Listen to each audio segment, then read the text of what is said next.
Wednesday night edition of the Anaheim Calling Podcast. We are here to discuss a 3-0 Ducks loss to the Winnipeg Jets tonight at Honda Center. Ryan Getzlaf bobblehead night, the long-anticipated bobblehead night for Ryan Getzlaf. Jake was there, our on-site bobble reporter. Yes. So I've heard rumors that you did get a bobblehead tonight. I did, and it's right here. And I have yet to open it. You can see in all of its glory. It's a very nice box. That's a nice boulder. There you go. All the sides. Wow. All the sides. You should leave it in the box, I think. No, I think it's time to take it out of the box. I think it's the first live unboxing on Anaheim. First live unboxing. Let's see how this thing is. You know? Wow. This feels like one of those YouTube channels where people open just like unboxing. Yeah. Oh, this is gonna sound awful with all the styrofoam. I'm sorry, people. Oh yeah. This is not going. The styrofoam doesn't. This is not going as well as planned. I thought the box. It's official. Jake is bad at unboxing things. I guess, and I don't want to break the box either. Oh my god! Just do the thing. Just hold it upside down and shake it. I'm just getting like styrofoam stuff. I'm watching Jake right now. For those who can't see, epically failing at opening. It doesn't want to come out. Just you got to shake it. No, other way. Oh my goodness, this is so frustrating. I don't want. You just got to tear the box. I don't want to tear the box though. This is the worst. I guess I got to tear the box, people. Well, I'd rather you don't. Well, it's too late. Oh, he tore it. No. Oh, that just hurt me. Oh, he ripped it too. You could have at least taken it apart at the seams. Oh my goodness. That box is going to be worth something. Zena's 8 says. Not anymore. Oh, he ripped it clean down the middle. Oh my god. Ruthless. Ruthless. You never do that. Well, you never do that. That box is dead. That box had a family. Now it does not. Wow, that box had a family. Well, now we got we got the bobblehead. Wow, there it is. That's a decent bobble. That's a good bobble. It doesn't want to bobble that well. So for those who don't know, Ryan Getzlaf bobblehead night, infamous for being the half Ryan Getzlaf 2019, wearing the 25th anniversary jersey, and of course the bald head, and then the other half, Ryan Getzlaf 2003 draft day, full head of hair, holding a Mighty Ducks draft cap. So Jake has a piece of Ducks history now. My wife is going to be mad at me for all the styrofoam pieces all over this room now. So much styrofoam. All the styrofoam. Okay. Well, that's a good bobble. That's a good addition. I'm happy. Now it's sitting with did everyone that attended the game receive it, or was there like a set number? Yeah, everyone that came to the game, they gave it to you as you entered the arena. Wow, I should have gone. Dang it. Yeah, why didn't you go? I should have gone just for the free bobble. You did not get your piece of history. I mean, man, that just kind of sunk in. Oh well, let's move on from this topic. I'm sure people aren't here to hear about bobblehead history. Let's talk about tonight's game. So much styrofoam. Styrofoam. No big news to address before the game tonight. I mean, Andy Welinski in the lineup. Jacob Larson out with the Charlie horse. So the second time this season that a Ducks player has been out due to Charlie horse. I don't know if this is common around the NHL, but this is the most I've ever seen it on one team. And so that would pretty much be the only change. Welinski would be on a pairing with Cam Fowler, who returns to his natural left side in the absence of Jacob Larson. So you would think that would mean that Fowler would be better. But there were moments in this game where that was certainly not the case. Other lines remaining intact. The kids were all in the lineup. Really, though, this game was marked by some vintage Corey Perry shenanigans, I would say. Notably, Corey Perry's team tank. Was it in the second period where he basically hits everything in sight, then gets into a fight, got into another fight later, I believe in the third period. Corey Perry had himself a night, got to say. Corey Perry really made it known tonight that he is very pro tank by getting all the penalties, putting a Jets team that has not been great at 5-on-5 lately and is very good on the power play, and giving that Jets team a chance to score on the power play. So pro tank move by Perry. Hashtag Perry is still good. Wanted that high draft pick. Oh, no comment. Both teams actually with 5 power plays on the night. Yeah. But the Jets did get the early power plays, and they would strike late in the first period. Mark Scheifele on the power play just kind of left all alone in front. Both Devin Shore and Corbinian Holzer kind of lose sight of him as he's just strolling to the net, totally unopposed, and he's able to pot home a rebound. It's a point shot that comes off of the end boards, and there's basically no one there to cover him until it's too late. That would make it 1-0 Winnipeg going into the first period. Wouldn't be any scoring in the second. A lot of shenanigans, like I mentioned. Mm-hmm. Although I do want to ask you for your overall impressions of this game as we move through the recap. Let's start with this, because we'll get into the goal late in the third period. John Gibson allows a goal that probably his worst goal he's let in this season. Let in 3 goals on the night. What did you think of his performance? That's, by the way, 3 goals allowed on 23 shots for John Gibson. I think this wasn't exactly a banner night for John Gibson, especially when we eventually get to the third goal. That was by no means, or that was not a good goal at all by anyone's standards. It was pretty poor positioning, a lot of different things. It's not often that you can say John Gibson made a really poor play on a puck, or poor play on that shooting angle, and tonight was one of those with that. So I don't think it was a terrible night, but he had a big flaw. So it definitely wasn't his best night. Yeah, I don't think he was necessarily bad, especially if you use the expected goals to take a look at the shot quality. Expected goals for the Jets tonight in all situations were actually 4.4. And so I guess to allow 3 goals on that maybe makes it look a little bit better. But it's really how they went in that I guess that leaves a little to be desired. Not so much the first goal, but the second goal of the night. Kyle Connor would get a redirection from the point, but this was on maybe one of the worst shifts I've seen all season from the Ducks. This is early in the third period, just about 4 minutes in.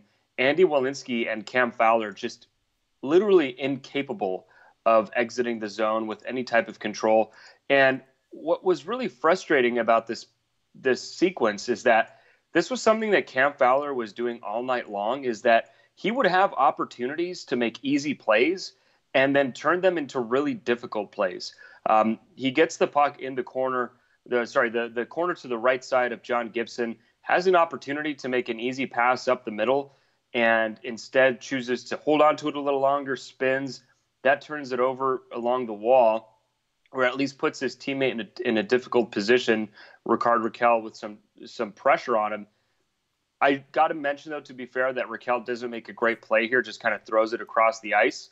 But then no urgency from neither Shore nor Welinski to get to this puck, and then that allows that allows Kopp to maintain control of the puck in the Duck zone. But prior to that, just again, Welinski and Fowler having a really hard time. The puck would come back towards the goal, and it would actually redirect. At first, it looked like it went off Cam Fowler, but it did actually redirect off of Kyle Connor. But not really much coverage in front of the net from Fowler on this play. I mean, Connor was basically allowed to just be in front untouched, allowing him to get the redirect. So I don't know, just kind of a rough night for Cam Fowler and Welinski together. That's kind of the takeaway for me of this game, because I thought that the Ducks had some pretty good moments offensively, but their defensive shortcomings were just too much to overcome in tonight's game. Yeah, and I think part of it is I have not been impressed with Andy Welinski really in any of his call-ups with the Ducks and any of his appearances with the Ducks. And so I wonder how much of that is, as we've talked about with Cam Fowler of late, a lot of his play can be partner dependent, and he kind of has to be paired with the right type of player in order to get the best out of him. And so I wonder how much of that is on the fact that Andy Welinski just didn't work well with him, and Andy Welinski, he's not really that great of an NHL defenseman. I mean, I don't know if it's that big of or that hot of a take to really say that at this point with everything we've seen of him. And what is he, 25, 26 at this point in time? Yes. And I think we can probably at this point in time try to make that judgment that he's probably not going to become that big of an impact player at the NHL level. And right, but I don't want to put it on Welinski because okay. It's impossible to know who Fowler's ever going to be good with. He True. struggled with Josh Manson, then all of a sudden started playing really well next to Brendan Gooley and Jacob Larson on his off wing. So I don't know. I just think that he's an unpredictable guy to play with at times. And for a guy like Welinski, who's probably trying to keep things simple in a call-up and play mistake-free hockey, that must be a tough adjustment. Again, this game is not a referendum on Cam Fowler. Yep. I just think that when we're having the conversations about him, as we so often do, we have to keep these games in mind, not just the games where everything looks fine and dandy. There was also a power play. But it's way more fun for me as a person that owns a Cam Fowler jersey to just think everything's rosy and fine. Well, so the Ducks had a number of power plays tonight, and I do think that it's something worth breaking down a little bit just because we are going to be seeing what the Ducks are at least trying to do for next year, barring some major roster overhaul. The Ducks power play, the unit we're seeing out there right now is probably going to be pretty similar to the one we're going to see at least at the start of next year. And what's interesting to me is that Daniel Sprong barely had any power play time tonight, and I understand that's been a trend lately.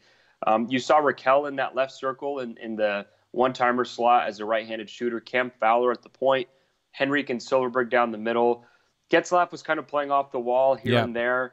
You saw Richie in front of the net, who actually had a couple of great opportunities. It was funny. There was one sequence, I believe, in the second period where Fowler and Raquel just could not agree on a pass. I mean, they were basically passing it to each other back and forth, Fowler being at the top, Raquel being in the left circle. Mm-hmm. And every pass that Fowler would send to Raquel, you know, when you're trying to get a one-timer off in warm-ups or when you're at a stick time with your friends and you don't like the pass, so you send it back to the passer. Yeah. That's what Raquel was doing over and over to Fowler. And then at one point, Fowler basically just got tired of it and threw it on net. So I thought that was interesting. But, you know, most shooters that are comfortable in that spot, they're going to fire away pretty much 90% of the time. So I don't know. We've talked a lot about Rickard Rakell being in that left circle as a shooter. Maybe that's just not who he is. Maybe he's more of a playmaker or a guy who likes to wind up. I think Rakell's probably better suited to be in the Troy Terry spot. Problem is Troy Terry's been pretty good from that area. Troy Terry is very good from that area. So I don't know. I just wasn't too impressed with the Ducks power play tonight. Yeah. It did go 0 for 5. They didn't really get a whole lot. They did get some net front scrambles. Maybe they could have picked up one. But I don't know. What were your thoughts on the Ducks power play tonight? I don't really think they had a whole lot of chances really going for them. I don't know. I don't think it really made an impact one way or the other. I don't know if that's if there's really a whole lot more to be said on that. I'd like to see them get some more dangerous chances than they really had. I think for getting 5 chances, or 5 power play chances, off the top of my head, I really can't think of any dangerous chance right away that comes to mind that they had on the power play. Well, and that's my thing is that's why I don't totally understand not at least putting Sprong out there a little bit more, because he does offer that shooting angle that they just don't seem to have right now. Yeah. So anyway, it's something to monitor. Again, we're not looking so much at the results right now. We're looking at the process and what guys are getting put into what situations. A lot of it is experimentation, obviously. Yep. But another thing I should point out, time on ice on the power play tonight. So Nick Ritchie led the way in high danger scoring chances on the power play tonight. So got to point that out. And again, if you look at the time on ice in total for the guys who played on the power play, Fowler 4 minutes, Raquel 4 minutes or 4:22, Silverberg 4:10, Henrique 4:10, Getzlaf and Terry 3:58, and then you have to go all the way down to Daniel Sprong at 1 minute and 4 seconds of power play time. So that just feels off to me. I don't, I understand that Devin Shore has been playing well lately, and Nick Ritchie could be that big body in front. But Daniel Sprong is more skilled than both those guys probably put together. And so I just think that if the Ducks really want to, if they really want to see what they have in Daniel Sprong, they have to give him more of a shot on the power play. Anyway, that's my Daniel Sprong rant for the night. But by the way, don't forget that I hate Daniel Sprong, according to some on Twitter. So definitely, there you go. You definitely hate Daniel Sprong. I think Daniel Sprong really, I mean, with that shot, like you said, it can be utilized in a way on the power play that can be very, very dangerous for this team. And we've seen it utilized that way at different points in time.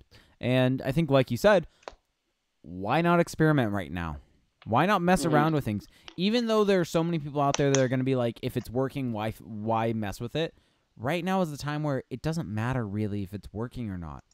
This allows you to figure out things in no pressure situations.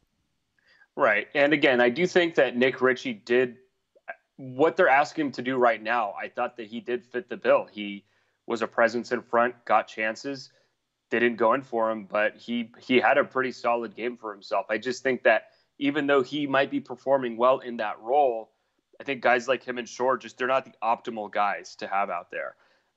Now, overall on the night, if you look at high danger chances individually, Max Jones had 2 on the night, Devin Shore had 3, and Adam Henrique had 1. They were the only 3 Ducks tonight to record individual high danger scoring chances. Now, in terms of just ordinary scoring chances, quite a few guys got at least 1. But it just kind of shows that the Ducks weren't really getting to those dangerous areas. I feel like that's reflected with their lower expected goal total. One thing I did want to bring up about tonight that I think is kind of interesting, Max Jones, he was very present in tonight's game. He made a lot of plays. Yeah. He was going to the net. But you see the areas in which NHL experience are going to benefit him. In the first period, he had a nice drive to the net coming down on the right wing. And when he could have just thrown it on net, maybe shoot it into the pads to get a rebound for the other guy, or just keep driving, he tried to go backhand toe drag around the defender. And look, I'm all for creativity, but there are some times where you got to go with the high percentage play. Well, let me ask you this. This is something I noticed tonight, and I feel like I've been noticing it more and more with Max Jones. And it's not necessarily a bad thing, but it's just a tendency I've seen from him, is that he loves the kind of, I guess the best way to put it is the power forward type move where you kind of dip the shoulder and try to go around the guy, and you basically are turning the corner down below the face-off dot to try to go into the front of the net.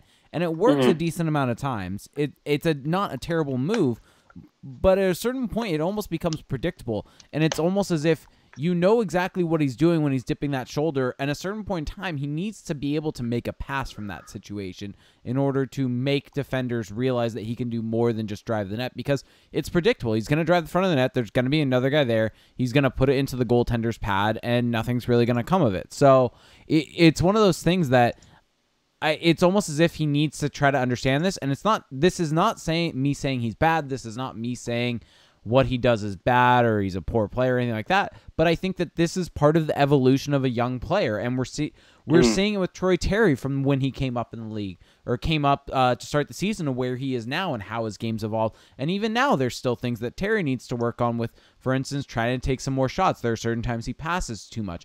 Jones has kind of the exact opposite mentality where he wants to take the puck to the net at all times, when sometimes you want to be able to move the puck and make a pass.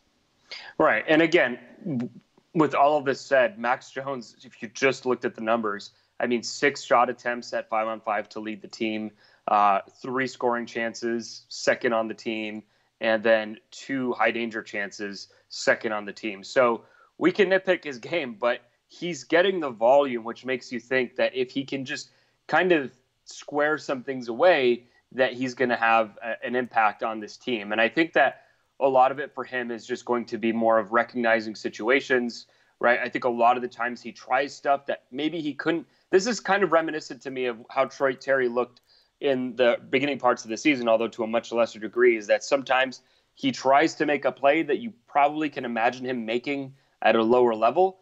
But in the NHL, you're either way too ahead of the play or you're just way too late. And with him, I think once he gets that timing down, he's going to be really good. And he's already pretty good because, I mean, the number is already there. By the way, Troy Terry tonight, 5-on-5. Do you want to hear this, Jake? Give it to me. I haven't seen it.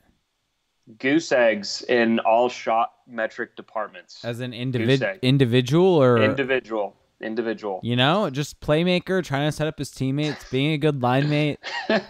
you know, you don't need to shoot the puck if you're setting up your teammates for shots. Goose eggs on the power play too. You know, trying to work for other people's shots, make that cross-ice pass. Oh God! I mean, you know what's funny is I thought on an eye test level, Troy Terry looked fine to me tonight. Yeah.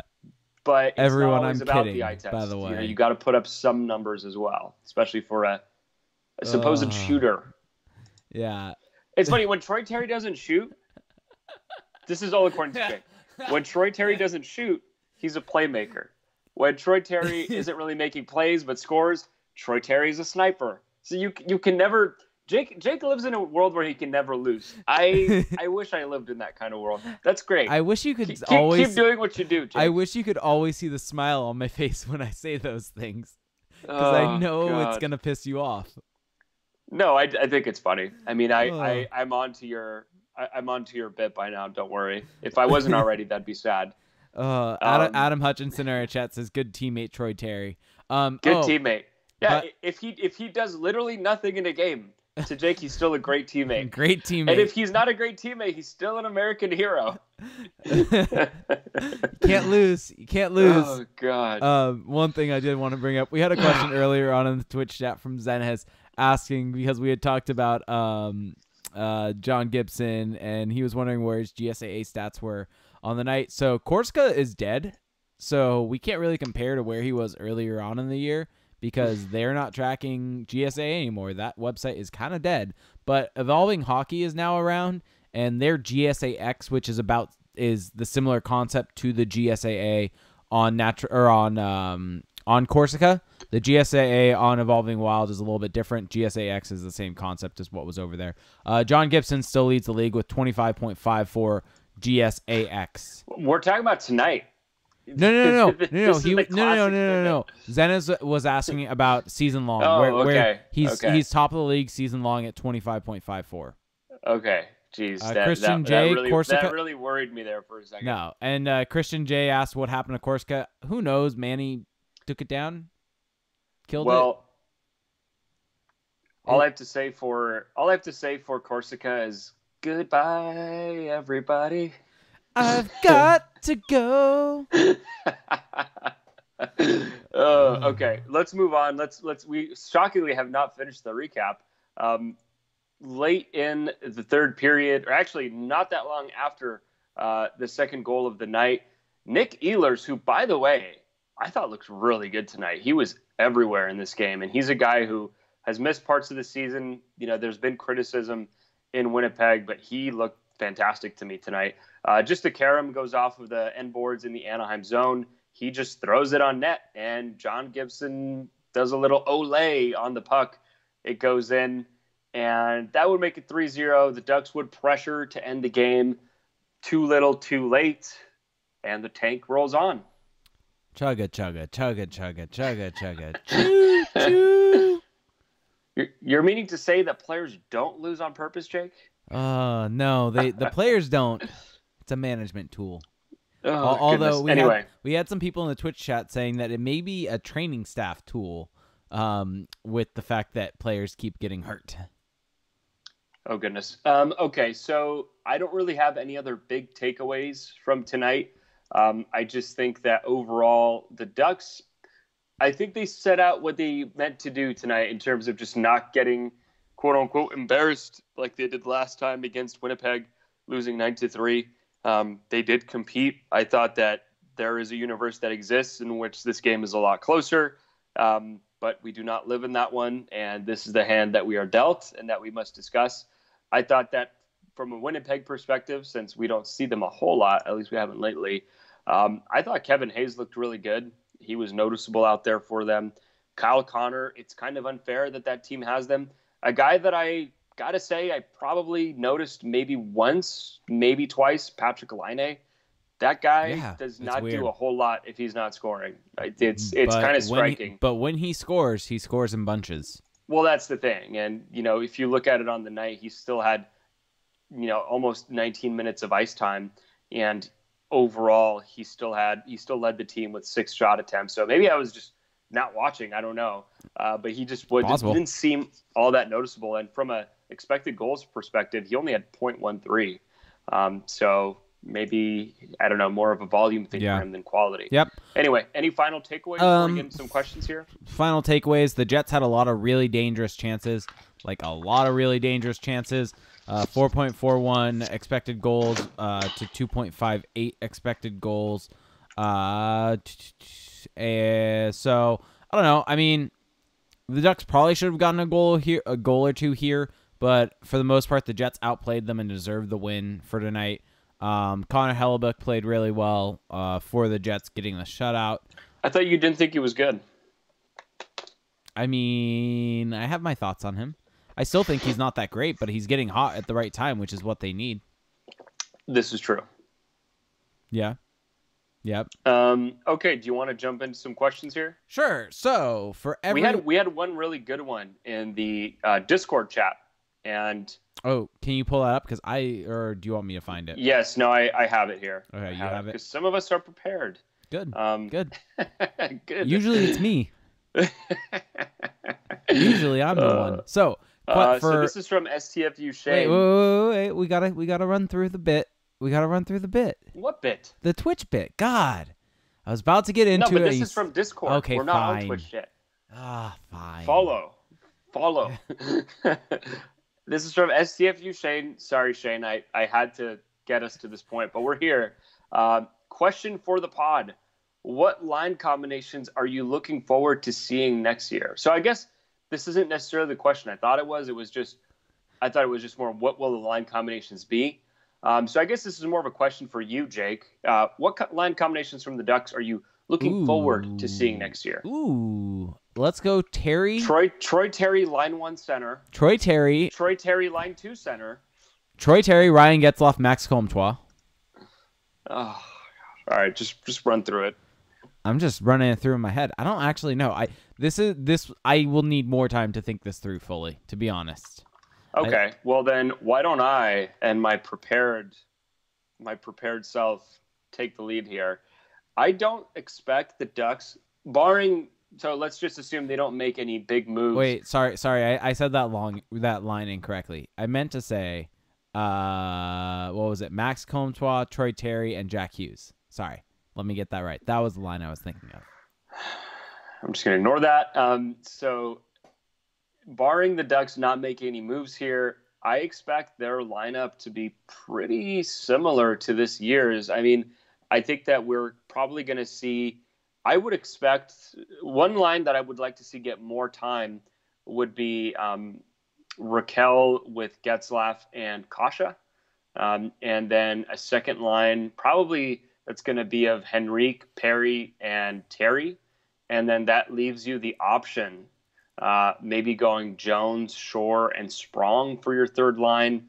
And then from there, you do have some options for the fourth line. I mean, Silverberg can slot it anywhere, but I'm assuming Grant is going to be around. Rowney's still going to be around. And maybe Kiefer Sherwood gets a little love. We'll see. I'm also assuming Ryan Kessler will not be healthy enough to be really considered for this exercise. But I think that the lineups, to answer your question, Shane, are probably going to be pretty similar to this year. Maybe a Comtois sneaks in. I expect him to spend at least the beginning of next season in the AHL. And maybe Steele can crack this lineup and nudge out Derek Grant. I mean, that should not be that hard, but we have to see it happen. Grant's also not signed. Right, but I mean, he's probably going to resign. I mean, no. They traded him. Sorry, Adam, no.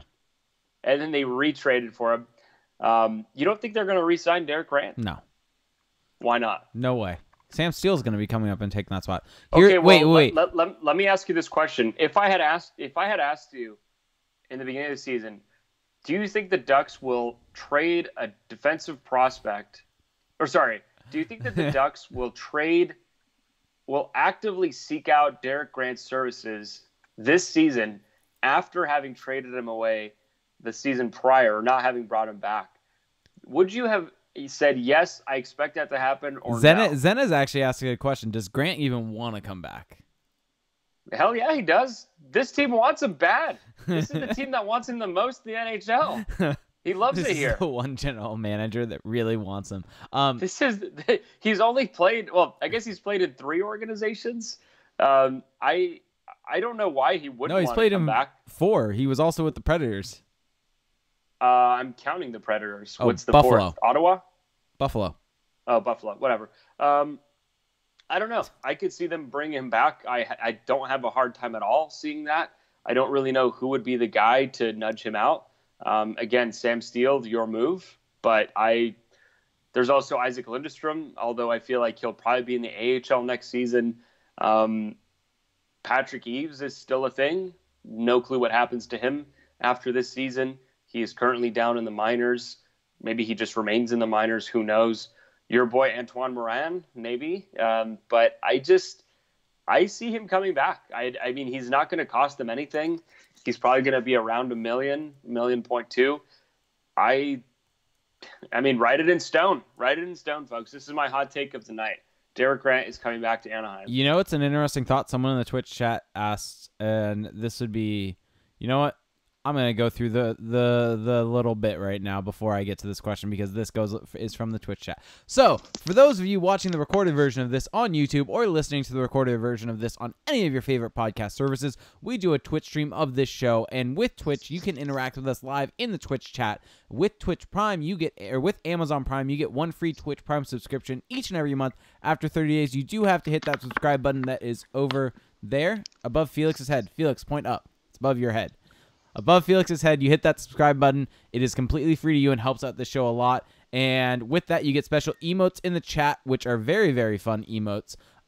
There's an Elmo with flames and a USA National Team Development Program all around it. There is also a Jack Hughes, and I will be adding another one very soon when I get a chance.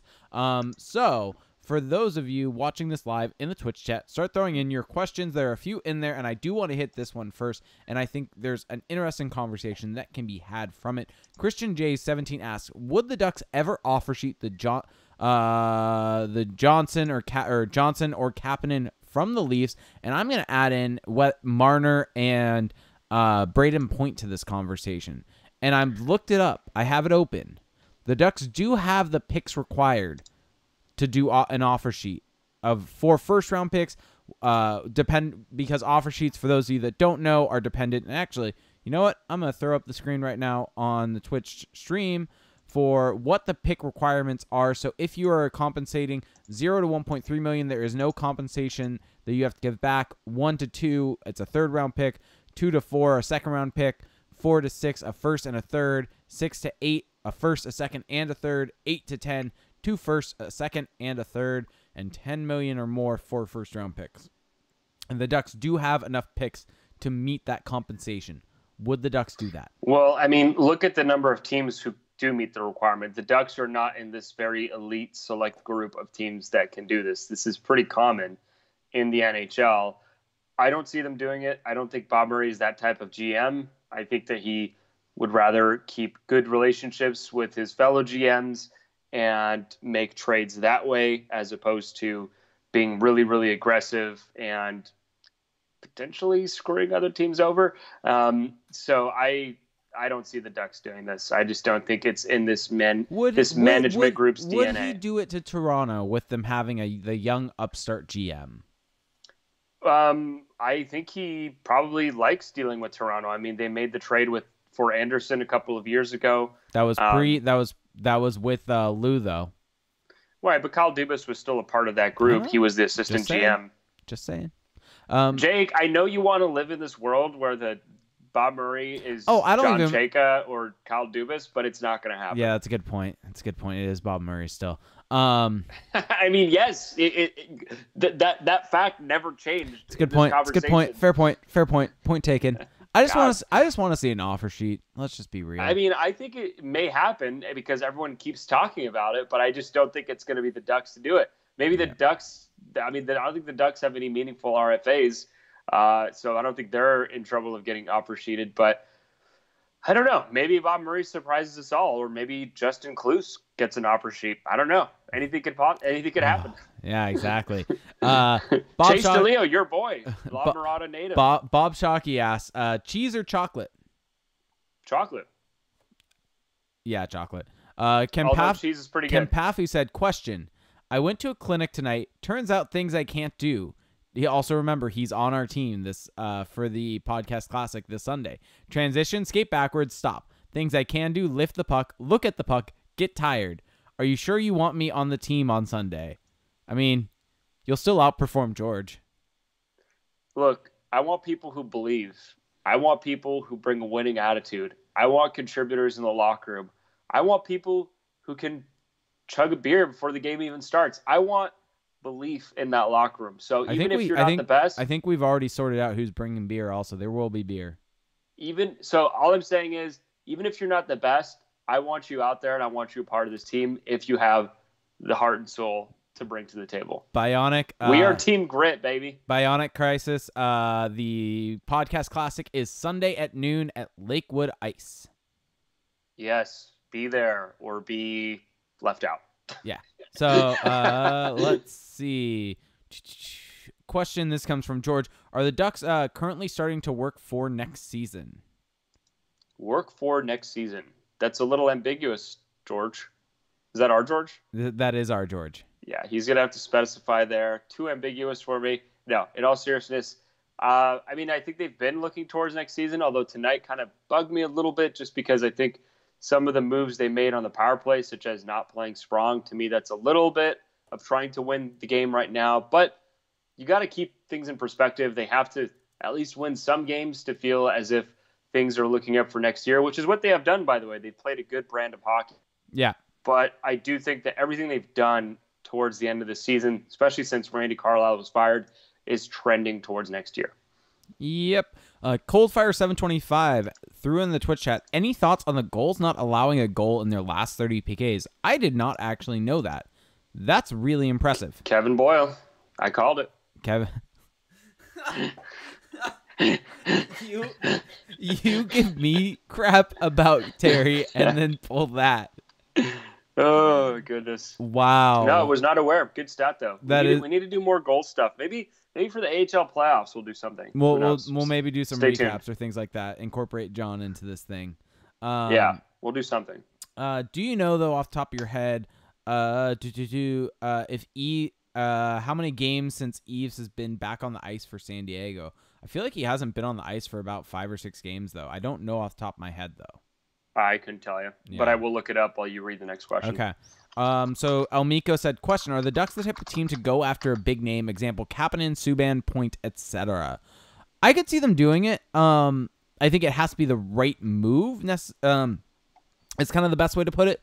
I mean, as much crap as Bob Murray gets from different fans for not doing anything at deadline, different things like that, he has still gone and gotten some big names here and there. He's gone and gotten Ryan Kessler. He's gone after and gotten James Wisniewski in the past. Patrick Eves. Yeah. Derek Grant. Matthew Perreault was actually a really good sign. Luke Shen. Saku Koivu. Granted, Saku Koivu was because of Teemu. Michael Delzato. The list just goes on. Derek Grant. Again. That's a good question, though, because I think that with some of the guys that are being talked about here, like a Subban, there does seem to be a fit in terms of timeline. Subban is, I think, going on his age 30 season, if he's not 30 already. And that's still a guy who can fit with this team now. I still think that if they're going to go out and get a guy, it's got to be like a young veteran type player, someone who's in his mid-20s, something to that effect. Now, to answer the Patrick Eves question, Patrick Eves has not skated for the Gulls since February 23rd. So it's been a while. Been a while since he's played. Yeah. Yep. Yes, it has. There was a question in the Twitch chat from Tyler at Frostback in our Twitch chat said, is it possible for the Ducks to move both the first and a player for the number 1 pick? That player would have to be John Gibson. Well, I don't think the first has to be in that or first has to be in that pick then. Yes, it does, because it's a goalie. Total unknown moving forward. By the way, Bonnie's calling you out, saying you said that you want belief in the locker room but lose for Hughes. Two totally separate things, non sequitur, not related. Comments? I'm gonna flag that down for speculation. Please let me know what you think about that. Give me your thoughts. On what? No, nothing. I was giving the good old reporter thing when they're interviewing a player and they're like, thoughts. My thoughts on being called a hypocrite, but not actually being one. All right. Christian J said, if the Ducks trade away Henrique and put Kessler on LTIR, they have a lot of cap room. Do you see them using that cap space to get an asset, i.e. Tampa needs to sign Point and has cap trouble? Would they take one more year of Callahan to help them out and get a player like Cirelli in return? Possibly. I actually haven't thought about that much in terms of them utilizing that cap space. But, I mean, the next article I'm writing is actually going to be about their cap space moving forward. And I was pleasantly surprised, actually, about how much space they're going to have next year if they move Henrique and make these changes. And they may need to take on salary if they do that to get up to a decent spot in the cap. And that's what you want to do at this point in time. So yeah, I mean, the thing is, if they open up that much space, they're just giving themselves flexibility to make creative moves like that. So it's just funny how everyone is expecting Braden Point to be offer sheeted. I'm gonna laugh when it doesn't. Because Julien Brisebois is a God, now you're making me look this up. Savvy GM. What's their cap space at? Tampa? Yeah, I feel like they're tight. Fine. They're tight. No, they're good. Are you sure? The thing is, whatever they have 1.4 million in cap space. Yes, and for this summer, they're going to have 6. 6. So, and they have to sign 6 players. Yeah, but let's look at who those guys are. I mean, some of these guys are probably not coming back. They need to get 2 defensemen. At least. Look, man, I am done doubting that organization, because every time we expect them to be backed into a corner, they pull a rabbit out of their hat, like the Stamkos deal, like the Hedman deal. I'm not worried about them. And I know that sounds a little dismissive of the situation that they're in, and maybe there will be a casualty. I mean, they do have a lot of guys who are going to get expensive soon. Alex Killorn, maybe? I trust that organization to get it done. So, yeah, maybe Killorn is a guy. I mean, I like the idea that Christian threw out about maybe them giving up Anthony Cirelli to get a guy like Ryan Callahan off their roster. Right, someone off the books, right. I'd do that deal. That's the angle that the Ducks could take in the next year. Yeah. A year where they're not really shooting to contend, but they open up enough cap space to allow themselves to do things like that. I mean, that's kind of what we saw, in a way, Vegas do in their first year in the league. What Chicago did for many years. Arizona has done. Oh, sorry, you're talking about the other side. I was talking about that's what Chicago had to do to get rid of some contracts. Right. But they lost Teuvo Teravainen. From an Anaheim perspective, yeah. So, I mean, the Ducks could take advantage of that and really utilize cap space in the right way if they can move. I mean, it all comes down to, if they move Henrique, they can do that. Right, exactly. So I think that keep your eyes open. Could be an interesting summer. Yeah, it definitely could. Also, why am I getting so much pushback in the Slack? Well, you're also getting pushback because somebody this morning decided to say in our Slack chat, Sicard out, back completely shattered, can't walk. Somebody decided to say that and then proceeded to make everyone worried. And I was just laughing because I had texted you and you had told me, no, I'm not actually hurt. My back's just sore. Well, no, because I had a beer league game last night, first game in a week, more than that. And I got up from my desk and my back was so stiff. I was walking like an elder. And, well, I was walking like someone whose back was hurt. I should say like an elder. Someone whose back was very stiff and broken. Ageist. And so I put out in our Anaheim colleague chat that I was out, because that's how I felt at that time.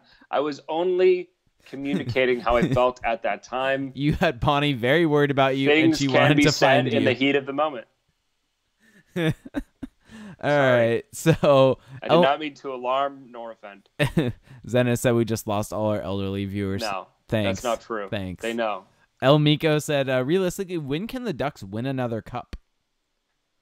Oh, probably. I mean, when you have a goalie like John Gibson, you just have to have a good enough team and 2 years. Get on a run.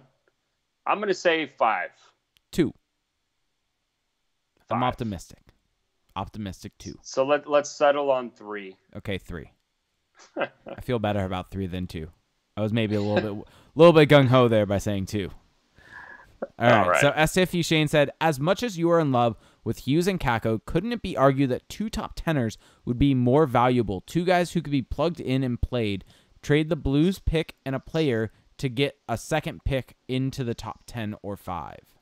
I disagree with that simply because I think one generational quote-unquote talent or whatever you want to call it in a Hughes or a Crosby or a McDavid, those types of guys, is just more valuable than a guy like or 2 guys who are pretty good within the top 10. I just think that's the way that the sport works, is that you're better off having top end talent and then surrounding it than having depth across the board but no stars. To me, this is kind of the Carolina Hurricanes quandary, is that you can assemble a really solid team, but until you really have that star player, it's just tough to take the next step. Whereas you look at the Pittsburgh Penguins, and you could argue they've made a lot of mistakes or at least at times in putting their team together depth-wise, but because you have the talent that they do, a lot of that stuff just doesn't matter. You just have to be good enough. And they've done a good job of drafting on the margins, that type of thing. But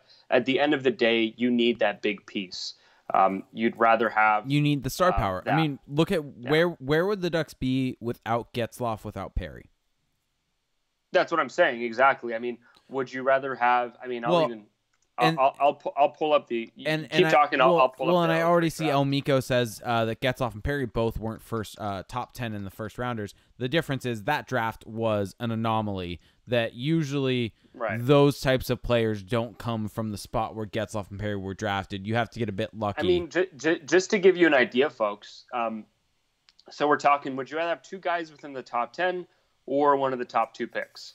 So let's look at the 03 draft, which is heralded as the greatest draft ever. I mean, it is.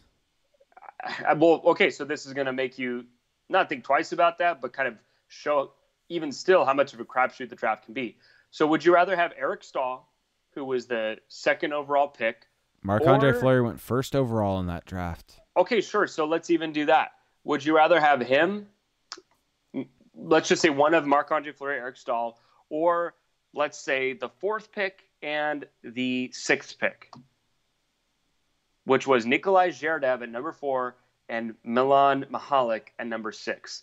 Thomas Vanek at number 5, Ryan Suter at number 7, Braden Coburn number 8, Andre Kostitsa number 10. The point is, folks, even in a really good draft, there are misses. There are guys who are good. I mean, Milan Mihalik and Vanek had very, very good stretches for their teams, and Zherdev had some good moments in Columbus. Nathan Horton number 3.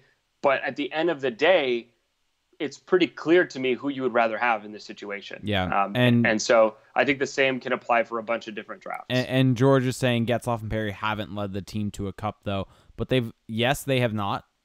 But there are very, very good players throughout the league that haven't led their teams to cups. They've also been... Yeah, Connor McDavid has never led the Oilers to a cup. They've been a part of the most successful period in the Ducks franchise history. I mean, yes, without them, the Ducks are not the contenders that they are for all these years.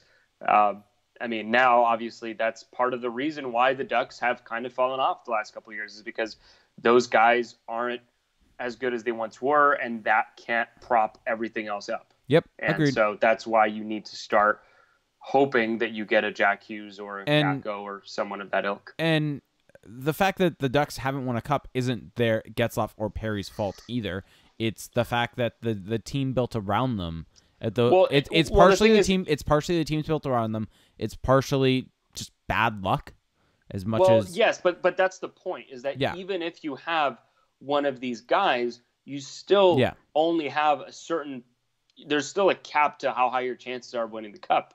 I mean, there's very few guys that are so good that it's just going to happen. Even for the Penguins, I mean, if they don't win the 05 lottery and get Sidney Crosby, how much does it matter that they then get Evgeny Malkin, right? Or I think Malkin was in the draft before. If they get Evgeny Malkin in 04, how much does it matter if they don't get Crosby after, right? Or Jordan Stahl. I mean, the point is you need those top guys, but even that is no sure thing. But you can't get to that point of even being in the conversation without those guys. So it's not like basketball where you draft the top guy and then you're pretty much, if you have LeBron, you're going to make the finals for 7 years in a row. Hockey's not like that, but they're also your only ticket, really, to have sustained success, which the Ducks have had. Look at San Jose. I mean, Joe Thornton, Patrick Marleau, guys who are probably going to go to the Hall of Fame. Joe Pavelski. I mean, this team has been extremely successful over the last 15 years, and they don't have a cup to show for it. I don't think that takes really anything away from what they've done. It just goes to show how hard this damn league is. Winning in the playoffs and scoring in the playoffs is very, very hard. George now adding Perry disappears in the postseason. I think that's just to get a rise out of Jake. Am I going to have to actually do research right now? At the end of the show, George. Jake is asking if you're petting your bobblehead. George is at. Yeah, I was. Well, no, I was trying to get it to bobble. It doesn't bobble that well. It's a very stiff head. Oh, no. Not Bionic Chris is coming in saying Lakers have LeBron. I don't think they're making it. Well, that's because the Lakers are probably one of the worst run teams in all pro sports. But George is actually making me look up. That's a different story. Perry in 107 playoff games has 86 points. Or 118 playoff games has 89 points. He has 36 goals and 50. Why doesn't he have 118 points? Bust. Yeah. 89 points is pretty damn good in the playoffs, to be honest. Oh, yeah. I mean, yes. I think we can agree on that. Yeah. Yep. So I think that's probably going to do it for the night, though, in terms of questions. I'm not really seeing anything else. That's fine. I'm just curious what Sidney Crosby's playoff stats are. So, oh my God. So in 160 playoff games, that's over an 11-year span, Crosby has 185 points. Wait, and over how many games? 160. Damn. That's ridiculous. So he's over a point per game. By a lot. He has his point per game in the playoffs. Oh, of course they don't have it up here. And it's a lot. Getzlaf is at 125 or 120 points at 125 games. Yeah, I mean, that just goes to show that there are players who are very good who can carry a franchise for many years, and then there's Sidney Crosby. So there you go. Let's see here. If I can get I'm never going to get this math right. Whatever. Okay, so should we wrap up here? Yes, and we actually got a new podcast review. Oh, yes. Do read. So we got a new 5-star review from EJ Teddy, 5-star, must listen for any Ducks fan. After listening to just about every show for over a year, I just want to reiterate that this is as good as it gets. Felix and Jake do a great job on recapping the prior game, talking about the future of the team, and throwing in some other NHL notes. And he said it's a 5-star show. So thank you so much. Absolutely. If you want to leave a review as well, let us know your thoughts on the pod. Just go to Apple Podcasts, search Anaheim Calling, and they've now finally fixed their algorithm. So the most recent reviews show. We do appreciate that. Thank you, Apple. Now, if you're not on Apple, you can also listen through SoundCloud. I believe we're on Stitcher now. We are on Stitcher also. We are also on YouTube. Jake, you want to talk about that just a little bit here? I think you've already broken it down. Yeah, if you search for Anaheim Calling SB Nation, you will find our videos. It's the recorded version of the exact video feed that you see on Twitch. So it's a way for you to watch it if you were not able to catch the Twitch stream live. And if you want to go ahead and comment on the video with anything you want, I definitely monitor it, and I jump in and I reply and different things like that. So if you want to comment on there, feel free to do that. But if you want to subscribe to the channel, and if you hit the notification bell next to the subscribe button, you will get a notification whenever a video goes live. And if you want to like this video, that also would be very helpful. Absolutely. One other thing that I really want to mention here, our Patreon account is buzzing right now. We have our new pod up for the month bonus episode. That's $5 a month for 2 bonus episodes plus access to our patrons only chat through Discord. And our latest one was actually a lot of fun. Probably my favorite one we've done. We predicted every NHL award, which in and of itself was a fun conversation, and somehow spiraled out of control into a Star Wars ranking debate. And so I think that people are going to hate you. People are so going to hate you. Yeah, if you want to hate me even more than you already do, then I definitely recommend checking this out. My opinions on Star Wars may make me more friends than enemies, or make me more enemies than friends. Definitely, who knows? Definitely the enemies. The only way to find out is to become a patron, and once again, that's $5 a month. There was something I actually wanted to bring up that I forgot until right now. Uh-oh. Did you see this? Did you see the cereal bracket that SB Nation tweeted out? Oh, yeah, I didn't really look at it though. So I feel I'm triggered. I don't think about How cereal. is Cinnamon Toast Crunch a 3 seed? Because it's not good. How is it a 3 seed and Honey Nut Cheerios is a 2 seed? How is Lucky Charms a 1 seed and Cinnamon Toast Crunch a 3 seed? Because it's not. Who's good. ever heard of Honey Smacks? That's not a real cereal. Honey Smacks are so underrated. They're not a real cereal. They are. You just don't have any cereal culture. They're not a real cereal. They're By not. the way, where's Honey Bunch of Oats on here? That is not a fun cereal. Who cares? See, this is best. It says best cereal. Give me your final 4.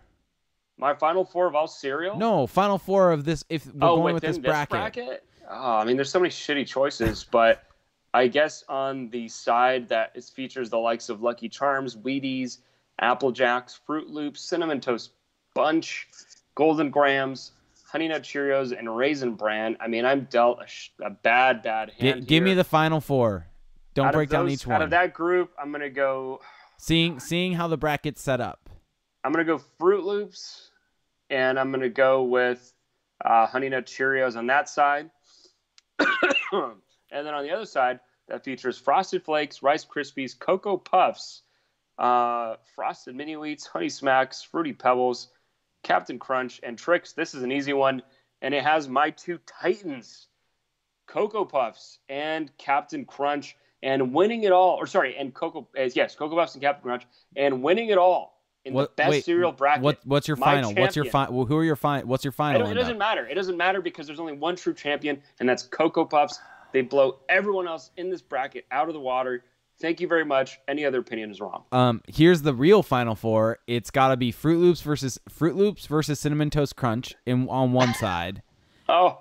And then my spleen hurts. I guess Trix versus Frosted Flakes on the other, with a Frosted Flakes Cinnamon Toast Crunch final, with Cinnamon Toast Crunch taking the win.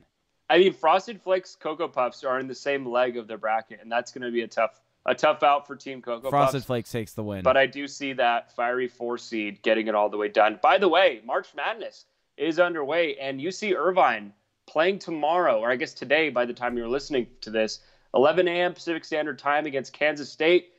Go Eaters. Zaza, baby. At least one of our schools has a team in there. Cinderella story. My USC didn't make it? Pathetic. It's been a pathetic year for USC so far, I got to say.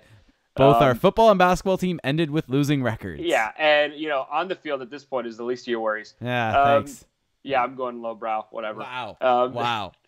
Hey, I got to dump on USC when I can. Okay. All this being said, do check out the Patreon account. That's patreon.com/acpod. And, of course, check us out on social media, twitter.com. That's at Anaheim UCI plays Friday, Brandon Carlisle says in our Twitch chat. Oh, I thought it was on Thursday. I'm a bad fan. I'm like Jake when it comes to the Ducks. What else was I going to say? Yes, I am on there at Felix_Sicard, and Jake is on there at Rainier Games 91. Is it really on Friday? Dang it. It's okay. Hey, that gives us more time to get ready, to get warmed up, get used to the Northern California air, get used to the hoops at SAP Center. I think all this stuff is really important for what will be a Cinderella story. Hey, every Cinderella story has a first chapter, and Friday will be at 11 a.m. Do check it out. By the way, who the hell schedules a college basketball game with a premier matchup with the premier California team at 11 a.m. on Friday. Who are they playing? Kansas State. UC Irvine, a prestigious basketball program known across the world, against I can't even put it in that sentence, against Kansas State. How could that not be in prime time? That needs to be ahead of Duke. That needs to be ahead of NC State. Come on. You realize it's Kansas State, not Kansas, right? Did I say Kansas? No, I was making the joke about the prestigious matchup. This is a prime matchup. All right. We've bored everyone with our college basketball talk. It's March Madness. Deal with it. All right, guys. Thanks a lot for listening, and we will catch you at the next pod. That will be Friday night, I believe. Yes. Friday night. And then Saturday night's going to be a very special one. Saturday is the watch party for our patrons. You got to be a patron to know the details, though. More incentive to become a patron, and most importantly, listen to the Star Wars talk. Friday, the Ducks play the Sharks at 7 p.m. Saturday, the Ducks play the Kings. So it's going to be a good little weekend. We will talk to you then. Bye!